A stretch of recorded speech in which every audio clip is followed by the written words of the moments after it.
Rohit, let us know when we're ready. Awesome, guys. We are live. So we have gone live on Facebook. So, first of all, a very, very warm welcome to all of you. So, it's a beautiful afternoon here. And of course, I think Luke is in Goa. So, an even more beautiful afternoon there. So, but thank you for joining us. So, as they say, health is wealth. This is the adage that we have heard growing up, and it is so relevant in today's time. Sipping Thoughts is so excited to bring you this expert session on Luke's tips for good health with Luke himself. So he will be sharing his healthy lifestyle tips and mantra. And before we go on, I'd like to tell you a little bit about Sipping Thoughts. So Sipping Thoughts is a multi-platform media company that was co-founded by me, Sukirti, and Meeta. It was set up keeping in mind the tagline, Real Women, Real Thoughts. We wanted to create a no judgment platform and create a network of women for women, and of course, men that have supported us. We are available on Facebook, Instagram, YouTube, and of course, please do check us out on our website. And the person who you've been waiting for, who needs absolutely no introductions, but I will formally introduce him. He is a globally renowned holistic lifestyle coach in the field of integrative medicine. Wellness being the need of the hour, Luke has co founded Reset, Holistic Living Concepts, a one of a kind facility for individuals who are voyaging towards holistic well being. Luke is also an advisor and the head of integrative lifestyle and nutrition at Pure Nutrition. He has authored a range of books on wellness and has three bestsellers to his credit. The Great Indian Diet with Shilpa Shetty, I think that one you must read. The Dry Fasting Miracle, From Deprived to Thrive. The Magic Weight Loss Pill with Anushka Shetty. And his most recent one, which is free and available for all of us to download, The Magic Immunity Pill Lifestyle. This is his free gift to India and the world. Today, in conversation with Luke, we have Meeta, co-founder of FNP and co-founder of Sipping Thoughts, and Harika Sachdeva, who is a life and personal growth coach. Some do's and don'ts, some house rules. Yes, you are all on mute, but we would like this session to be interactive. Please do keep chatting, sending us your questions and your thoughts. You can also raise your hand using the Zoom feature. Please do keep your questions to point, and time permitting, we would love to unmute you. And as always, we say, please do forgive us for any technology glitches because that is sometimes out of our control. And with that, I hand it over to you, Meeta, and welcome Luke to Sipping Thoughts. Thank you. Hey, Luke, welcome here. And some words which I have stolen from your speech only, that in gratitude that you are here with us and the audience, and welcome here. My first question is, I have heard all your interviews, all your conversations, and you talk a lot about balance, love, forgiveness. So what is it that you day, what is the typical day in Luke's life? Yeah, so I think it comes down to balance. We should never forget that we are products of nature, and nature works in balance. Nature doesn't work in extremes. And I think today when we look at human health, all of us are looking for extreme diets, extreme things, and it's not needed. When we move into extremes, there's more discomfort in our lives and more disharmony. So we always aim for balance because that's what the human body grew up on. When a woman is pregnant carrying a womb, she just goes through the natural process beautifully, eats the right food, rests, happy thoughts, and that's the process. We don't have to go to extremes to create life. So to sustain the same life once a child is born, we have to keep that same, fundamental of balance happening. So a day in my life, it's really very dynamic since I see patients and, across different time zones. But the things that never change is the way I start my morning. It's usually, with sunrise, there has to be meditation and prayer, after my morning rituals, and then prepare my day. I use half an hour to write down every single thing that I want to do that day. Because I think if you're more planned and organized, then your day tends to unfold without chaos. Otherwise, at the end of the day, you're moving into family time, you're moving into sleep time because you haven't finished what you were supposed to finish.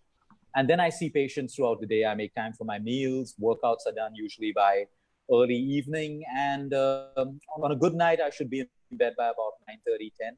And maybe on the weekend, maybe midnight or something like that. Every day, it's dynamic. It changes. But the basics which are required for health is something that I try to get into my day, which are my meal timings, my workout, my meditation, and my sleep. These are non-negotiables. Thank you. Bharika, your question. Yeah, I'll take it from Meeta. Luke, we are a women's channel. Of course, like Suki mentioned, we have a lot of men like you, thanks, who support us. But my question is around that. In your practice, you must be getting cases of women who are going through body image issues. Can you tell us how you coach them to come to terms with their bodies, to feel good about themselves? See, I think it's a balance of just coaching, I would say, is not going to be effective because we got to see what the environment is out today. Today, it's not people who are body shaming, it is society as a whole. You know, from the ads that you see in magazines, on billboards, movies, TV serials, all of that stuff, you know. And, I am for gender equality, all of these things and stuff like that. A lot of people look at men being the ones who body shame. But, you know, it honestly happens more with women. It actually happens more with women. Rarely you will find men pass loose comments or judge. I mean, every young guy does that in college. Everyone knows that. But the ones who really drive it deep into a woman is women themselves. You can see this happening at parties and social gatherings. And, you know, I'm being upfront. That's the way I like to be, you know, and women in their own groups, you know, put down other women who don't look good, who don't dress up well and stuff like that, you know. So I really think it's a problem beyond that. And that's why we try to coach women in building up their own self-worth. You know, don't look out for self-worth. Now, of course, all of us want to look good. You, me, everyone. It's a natural human tendency. But there's a point where we have to stop looking for validation from other people and be okay with who we are. Now, if we've termed ourselves as ugly or dark-skinned or whatever, the fault is with us. Because then we only see through the filters of, you know, what we believe ourselves to be. Now, we'll go through life, every girl and every boy will go through life where girls more, where, you know, someone says something to them, you're ugly, you're horrible, whatever, and they grow up with that. They begin to believe that. And that is why from our children, including young women and young adults today, if we're not grounded, if we don't know who we are, someone else defines who we are. So a lot of I know a lot of women who get body shamed and they just look at other women and say like, I don't care what you think. I'm happy. I don't care who you know, what you think. And there is a whole lot of other women who will try to change their life to please that person who shamed them. They'll go to the extents of even cosmetic surgery or whatever. And even then when they do that, they'll find that they're still not accepted. They're ridiculed for something else. So the way we coach, the fundamental principle we use in coaching women is find your self-worth for men and women. It's a tough world out there. Young girls today are being body shamed. At the same time, it is also our responsibility now if we are parents and all the time our growing children see us all the time standing in front of the mirror, unhappy with our fat, saying I'm too fat. They grow up thinking that I shouldn't be that way because I see my parents unhappy. So we start teaching them how to body shame themselves through our own behavior. So it's way beyond just someone saying something to you. It's the way we conduct ourselves. And, you know, if we're not grounded, I can scroll through social media and in 5 minutes, I can feel inadequate because I'm seeing better looking people than me with better bodies. But if I'm grounded, I know it's social media. I know half of those pictures are not real. They're airbrushed, they're Photoshop. But for that, you need to be grounded. And that is the first thing. If we allow ourselves to get body shame, a lot of the fault is with us as well, because we've allowed someone to control our emotions. We don't know who we are. That's too extremely profound. And thank you for sharing that. Meeta? You're welcome. So, Luke, I feel how sad the world is getting to be, where we are body shamed, we judge ourselves through social media, and we can't do anything about it. So, but like in this COVID time, the biggest challenge is like when you have to go and help out to people, do some social service or anything. How do you you feel that do I take care of myself first or do I put people first? So, what do So we do? again, we have to see what is your intention. A lot of people, their intention to help people a lot comes from a space of guilt. They've done something wrong in life, and then, you know, you find all the big bank checks written to NGOs or people volunteering and stuff like that. And it's not a bad thing. It's not a bad thing. You think your way or your penance to come out of that is giving back. So one is intention. Some people do it for show. They want to show the whole world what they're doing and stuff like that. Irrespective of the choice, you have to put yourself first. You know, now that's not being selfish. A lot of people do it in a selfish way. You know, like I always tell people, if you can't fill your cup, you can't fill other people's cups. You have to learn how to fill your cup first. So if you're going out there to volunteer with low immunity, it's stupidity. No, you're not going to get a prize for being noble. Look after yourself first. If you're weak with an immunity and you have a cold and you go out and you give it to someone else with low immunity. So sometimes we have to realize, like everyone feels with the whole COVID, everyone wants to do their part. But there are many, many, many, many ways of doing it. Like right now, I won't see patients face to face. I don't need to because I don't need a physical examination. Now, why don't I want to do it? Because I can't afford to fall sick and I can't, be sick and miss out hospital rounds with my cancer patients. So a lot of people will think, oh, he doesn't want to see me face to face. And that's selfish. But for me, it is what I'm supposed to do because I have cancer patients and I can't go in with a condition. So I have to fill my cup and still help other people. So everyone should fill their cups first. Now, a lot of people do it the selfish way. They become very selfish. It's all about me. It's about no one else. Just me, just me. That's very selfish. Intention is wrong. Intention is wrong. So a lot of people out there also caregivers today, people, who go out and help everyone in the world, but their health is deteriorating. We have to look at the underlying cause. There's a lot of, wanting to please other people, to feel better about themselves. So they put themselves out there, but they don't look after themselves. And after a while, they fall sick trying to help people. And then I tell these people, you're an asset, but now you become a liability. You need to be well so you can continue helping people. So you see, we have to put ourselves first in a very non-selfish way. Like even if a lot of moms out there, I'll sacrifice everything to bring up my kids. No, you don't have to do that. You have to look after your health. Your children don't want you as a liability. Your children don't want to grow up with the pain of seeing you suffer and getting sick. So you can do both. You can look after yourself and look after them. But a lot of people are like, no, I won't work out today. I'd rather spend this half an hour with my child and do this and stuff. Sorry, organize your day in a better way. Look after yourself and look after your child because it's what you're teaching your child through leading by example as well. So I know what you were saying about self-love in all your speeches, that this is exactly what self-love is. Very wrong definition. Everyone, I just love myself. Love yourself first. No, you become the most selfish person. What that statement means is, first, you learn to love you, accept you, learn to forgive you. Because if you can't, no one else can. If you don't know how to forgive yourself, you will never be able to forgive anyone. If you don't accept how you look, okay, there is no reason why anyone else should accept the way you are. So it starts, that is what self-love is. Not about, I'm the best, I'm the prettiest, I'm this, that, and people become selfish and self-centered and, all of that stuff. That's the wrong definition of self-love. Such a beautiful statement, simply defined. I think it's expressed very well in very simple words. Yeah. You too, Harika. Yeah. Yeah. So thank you, Luke. Very, very pertinent. I think our first responsibility is to ourselves. When we arrive whole, healed, that's when we need to, really keep that light going. So that's a brilliant takeaway. You'd mentioned, something about children. So I'll ask you a question related to that. Sure. What is, really practical or maybe meaningful advice that you can give us for our children with respect to their diets or their eating habits? And so that, because there's so much information, and what would you suggest we do? So I think, again, it comes down to balance. It's all overrated today. Nutrition has become so overrated. My thing is, when we were kids, we have to ask ourselves, always reflect, what is the food that your parents fed you? Were you sick? Were you depressed? Were you fat? Were you unhappy? All of that stuff.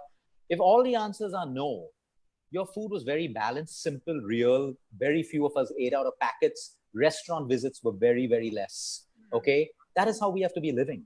Now, everyone will say, but today life has changed. Yes, but the human body hasn't. No one's saying you can't go out to restaurants, but eating out 5 times out of 7 times in a week is ridiculous. When everyone knows, whether it's a 5-star hotel or a top restaurant or a Michelin star, they don't care about the oil that they use, the sugar they use, the salt. Their job is to make food taste good, period. That's it. And when it comes to practicality, we have to look at, we've moved away from discipline. Today, the first biggest mistake that parents make is allowing their children to watch television or iPads when they eat. Now, I understand everyone will have an excuse. I'm busy. They don't finish. Then don't become a parent. It's as simple as that. Don't become a parent. If you're choosing to become a parent, do it the right way. Everyone has an excuse. No one cares if you're the CEO or whatever. You are the mother of your child. You are the father of your child. If you don't have that capability, don't have a child. Don't have a child. But the whole thing of the moment you give distraction to a child, that is way more entertaining than the food in their plate. So we take away the connection between food and a child. And then after a while, you will never be able to make them eat without distraction. Second, today it's scientifically proven when we are distracted and we're eating our meals, we don't absorb almost 80 to 90% of calcium and iron from our food because the human mind is distracted. We're in the sympathetic nervous system. That is why meal timings have to be family timings. No distraction at all because we want absorption. So then the mums are usually like, oh, Luke, I feed them organic food. I fly in the cereals from London and all of that stuff. And my son and daughter are still deficient.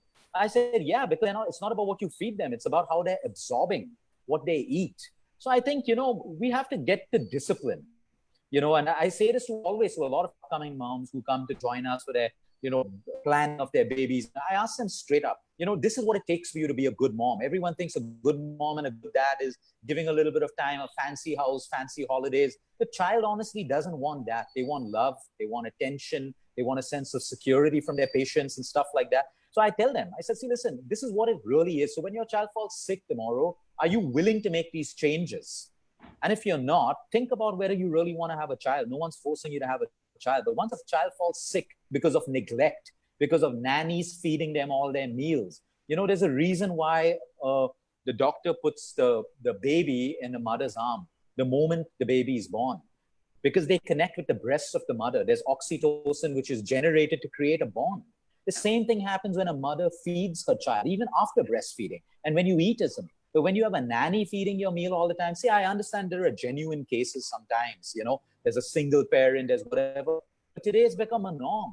Nannies are at restaurants, nannies are feeding the kids. It's ridiculous. Then you get what you give. It's as simple as that. You can't say that, my son needs a diet. No, he needs a change of parenting more than a diet.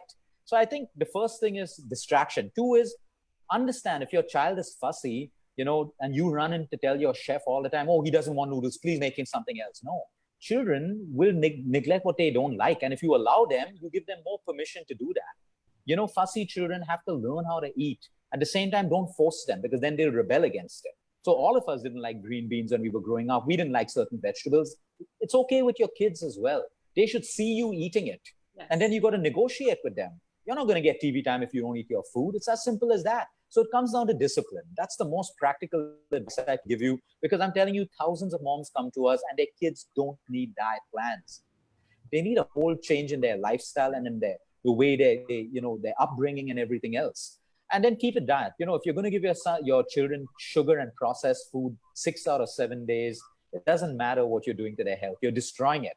We're not saying don't give them. There are some parents who are extreme. No sugar, no chocolates. No, your child will grow up and binge. Select a day, a treat day, where all of y'all in the family, Sunday, we can go out, get an ice cream, a dessert, whatever we want, but we earn it through the week. We understand that this is not good for us, but we can have it in limitation. So we got to, train our children around this. We can't say Coke is bad for you, sugar is bad for you. Children don't understand that. They have to understand with reasoning. And when they see a culture of health in the family, they automatically follow that. They can't see the parents eating stuff and they're not allowed to do it. I know so many kids who tell me that, Luke, you're telling me not to eat sugar. My mom is telling me, but in the night I see them going to the fridge and eating ice cream. So the child doesn't understand these things, So it's leading from example. The way you want your child to grow up is the way you need to lead from example. It's as simple as that. I think that's so true. I mean, leading by example. I think what we really need to do is alter the way that we are leading our lives, and those are Absolutely. The messages that are unhidden messages that the children are absorbing. And the other thing is being fully invested in being a conscious parent, because this is a one-time opportunity. So might as well do it to the fullest. And we've chosen it. So I think that's wonderful. Meeta, why don't you take on the next? No, just there's one question that's come in that's very interesting about parenting. That's from our audience. Increasingly, you see a lot of mothers competing with their growing daughters. So what is your response to that? This one came in from Seema. So we are seeing... It's a brilliant question, because you see, the age gap has changed. Now, you can call me old school or whatever, but, I have learned through experience. There is a reason.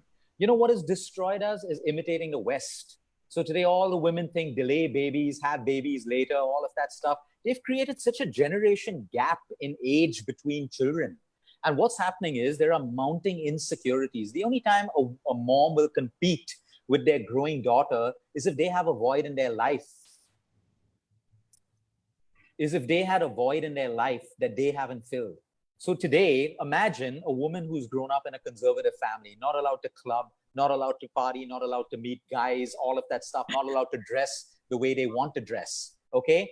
And now they give birth and their daughter grows up and things have changed. They see their daughter doing it and they feel that this is a part of my life which I missed out of. Okay. Human emotions are real. Everyone who tries to hide that jealousy isn't real, lust isn't real, all of these things are lying to themselves. They fool themselves. Every human being has the 7 deadly sins in them. And if we don't tame them, they will control us. So I think the advice is, that's why I tell women getting married, or everyone who comes for counseling and stuff like that, know what's happening in the world. Can you take it emotionally? Are you able to be emotionally mature? If your daughter grows up looking prettier than you, okay, and it's your ego and pride that gets hurt and you start competing, you're going to destroy relationships in your own family. So I think emotional maturity is so real. Like the young generation of kids today are way smarter than most of us. Now, should we feel bad about that? No. But when we learn as human beings on our spiritual paths to celebrate goodness in other people, we gain emotional maturity. When we don't, and that's prevalent in our society today, we don't know how to feel happy for people's success. We become those people. And it happens in our own family. It's called karma. So I think emotional maturity is so, so necessary. And I also tell, you can look at it in, middle-aged adults today, 35, 40, 45, the time in their life when they're supposed to be spending time with their kids, bringing up, they're doing MDMA on the weekends, shisha throughout the week. You should have done that when you were in your, teenagers and your 20s. Finish that part of your life. There are cycles of life. You go through your cycles of life because we mature with each cycle of life. And if you don't, you're going to be living backwards. And then everything in your family suffers. So I think emotional maturity is huge, is very, very, very important for parents, young parents, parents today, and all of that stuff. And I feel that education is important for parents as well. So Luke, I came in expecting a lot of food advices, but I see a larger Luke, which is like, it's beyond just the advices about the food. I'll be honest with you. Most people think their solution is in food. Most people's solutions are in their minds and in their hearts. I'll tell you that right now. Nutrition is overhyped. Today, most of the people who come to us do not need diet plans. They need to eat the right foods for their disease, but they need to correct the way they're living. That's why we call it lifestyle. And I'm being honest with you. I can sit here and pretend and give you foods and act like a nutritionist and stuff, but that is not the solution. That is not the solution. It is people who have to fix themselves. It is a very, very different connect, Luke. Like listening to it, it's already so inspiring that you feel that this is the change you want to bring in life. Tell me one thing. Everybody feels that there was a change in COVID time. There's a change in COVID time. What changes did you feel in your personal life during the COVID time? Because that is what we want to know. Yeah. So, I mean, to be fair, of course, there are, there are migrant workers, and you can hear me clearly, right? Yeah. Migrant workers, there are people who have lost their jobs and businesses and all of that stuff. So putting that aside, you asked me my personal life. I think this is the best part of my life right now. It's made me introspect so much. Everyone's business got hit, all of us. But the family time that we've gotten, it's made us reflect so much on, the life before COVID for me seems very abnormal now. This seems like a normal life. And when I look at my patients and all, because of course we're still consulting with patients, a lot of them are, Luke, we thought that was a normal life. We're beginning to feel that this is normal, to go to sleep on time, to eat our meals on time, not to be worried throughout the week what we should wear at Saturday night's party and, be stressed out and stuff. So I think everyone has a perspective. For me, the world is healing right now. I think if we come out of lockdown and go back to our own lifestyles of consumerism and stuff, something worse is going to happen. I think we have to learn from this. People who were socialites are learning that to find their self-worth without being dependent on socializing. It's beautiful. Everyone who thought I need to go out and eat all my meals in restaurants are today learning to eat home-cooked food, and they're enjoying it. So people thought I only need a gym, only then can I have a great body. People are learning to work out at home. So I think the people who are not wallowing in self-pity and in fear of what's happening and are really looking at the silver lining in this, they are going to come out of this very, very strong. People are learning to appreciate family time. People are also realizing voids in their life that, maybe my relationship isn't good because I can't be with my spouse all the time. I need distractions. I need to go to office. I need to go out. So, there's so much of learning. We can either use it the right way or the wrong way. But I think this is a wake-up call for every person and the world. The biggest learning is to show, do we have healthcare or do we have sick care? The best healthcare that we go on bragging about that our world has cannot take care of a simple virus. The focus should have always been on immunity. No one heard the word immunity until a virus happened. So where is it going back to? Preventive medicine. What should we do to prevent illness? Everyone is like, oh, I have health insurance. I have contacts in Breach Candy, Leelavati. When I'm sick, I'll get the best bed. No one cares about that. Today, you can't get a bed no matter who you are in the hospital. The point is, we're learning that health is our responsibility. You can have the best nutritionists, the doctors in the world. You can have all the money in the world. But if you don't do what your body requires, which is your nutrition, your exercise, your sleep, your emotional wellness, nothing can save you. So I think that's the biggest look that the world is going to get. That, people's faith has been shaken, completely shook up. That no one can cure us now except ourselves, our own immune system. And I think that is the biggest learning that people, if they take, health will actually get better in the future once people take personal accountability and responsibility. You have summarized it so beautifully, Luke. It's exactly that the situation is our bags have gone into the lofts, shoes are gone into the lofts, and the everyday clothes and simple lifestyle has been brought out. So I know, I exactly agree with you. So Harika, your question. Yeah, in fact, look, I was actually going to ask you that, what would be the areas of focus for food and lifestyle given our changed paradigm and the new normal, but you've already addressed all of that. So let me also ask you, because that's another thing that a lot of us, there's a lot of talk about, and people are facing issues related to stress. And now even with, them being in isolation and with all of the situation that's prevailing with COVID. So can you tell us a little bit more about managing stress that has really permeated every layer of a person's life? What can be done to help ourselves? So the first thing is changing our mindset about stress. Everyone thinks everyone is stressed. Everyone isn't. What we need to understand is it is a mindset and belief. Okay, stress is an emotion. An emotion is dependent on what we think and what we feel. As simple as that. Things that stress me will not stress you. Things that stress you don't have to stress me. So it is not stress. It is our mindset around that. Everyone has been dealt the same hand of lockdown. Okay? So everyone's stress point is literally the same. Now, how much you've taken that, how much you fuel it with more and more news and negativity is exactly how your stress grows. I tell people say, oh, I'm so stressed out, I watch the news. Tell them, stop watching the news. It's as simple as that. If you can't handle the news, don't watch it. Just don't watch it. You see, fear is a wasted emotion. When we have fear in us, we have to use it to motivate us into action. Like, okay, my business may close down. What can I do? Instead of wallowing in self-pity, instead of becoming a victim, there are so many people whose businesses have been closed down right now, but they are thinking of new businesses. They're investing in new skills. They're doing new things.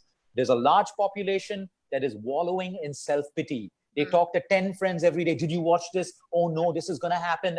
You're just digging a spiral. You're spiraling deeper. By talking is not going to solve the problem. By feeling sad is not going to solve a problem. The only thing that's going to solve your problem is action.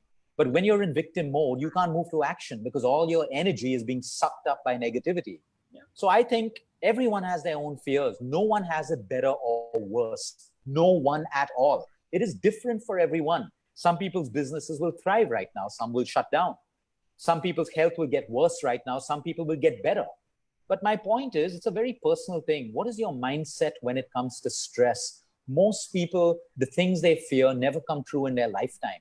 But they feed it more and more, and that stress becomes a story and then an illusion, and then it becomes you. It becomes you completely. And we know today stress is connected with every disease on this planet, from cancer to low immunity. So do something about it. I'm not saying you have to sit and meditate. You have to start distracting yourself from the things that stress you out. You have to learn 2 words, acceptance and letting go. If you ever want to sort out stress in your life, there are only 2 words. You can sit in the Himalayas and meditate all you want. You can attend every self-help class that exists in the world. But if you cannot practice acceptance and letting go, those classes are useless.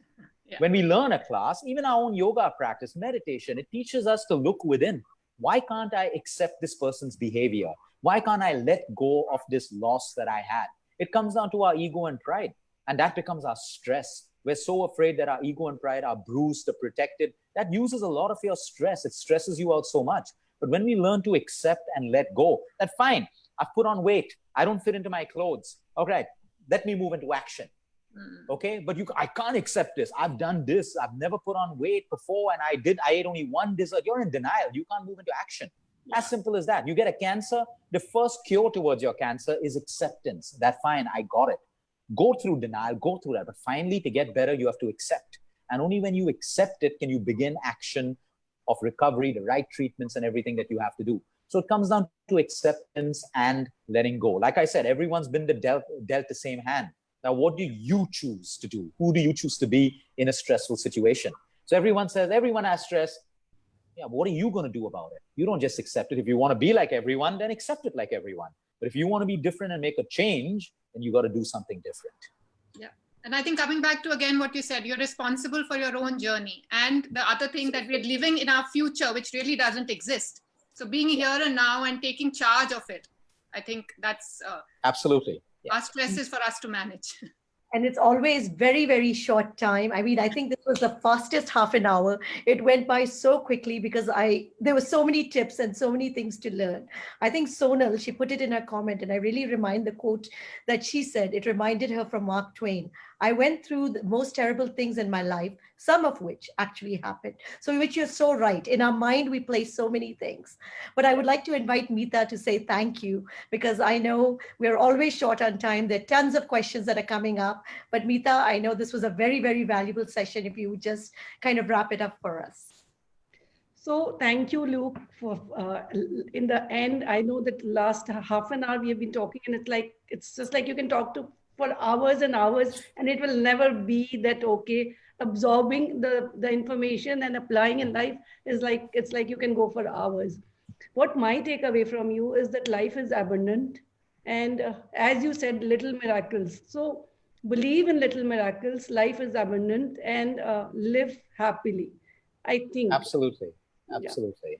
So, and it's been a long awaited meeting what we have with you today. It's been, I think, more than a year that we wanted you to be here with us. So in gratitude again to you and to our audience for connecting. Thank you so much. Thank you. It was much needed. Thank you. Thank you. So Thank much. you, everyone. Thank you.